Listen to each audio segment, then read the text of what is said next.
District ya Hoima etandikire huriro yo kugema abana bari hansi y'imyaka 15 endwara y'obusheru bwanyuma yo kubarakaho ko ndwara ejaha mwaro gwa ruga omugombora ya Kiganja.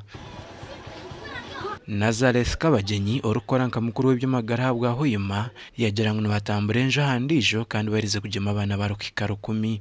So itena tunokwerinda korora ngo twageme abana baitu tubageme sizi kandi areas ninga bicweka ebigizire ekizibwe cyo munonga ni area ya Runga landing site there, area ya Rwentare ni area ya Kaiso Tonya, I mean ya Tonya not Kaiso.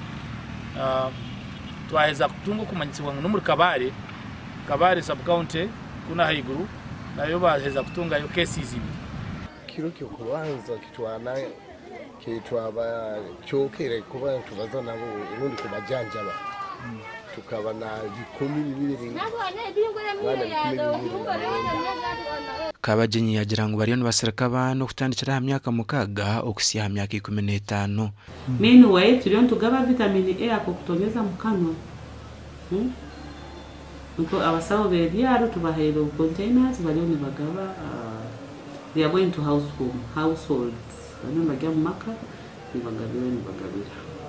Abamadini abarukuzibera abana ninga shabazeire kutwarwa okuterwa bukatobo abo nabantu abainazi twenda kushumayo ahansi kuriya kuza kugamba nabo kureba yaba nibabasa kwindura mu nkora yabo. Aba bagamba ngo obusheru bukare to mu ihanga rya Democratic Republic of Congo kandi ndwara egeneye basa kuturo kurabira umuyaga okukwata ha muntu gine kandi nereto bonero nkorokoro amisho kutukura orehere no bundi gasha kwamburozo no gaba katoto.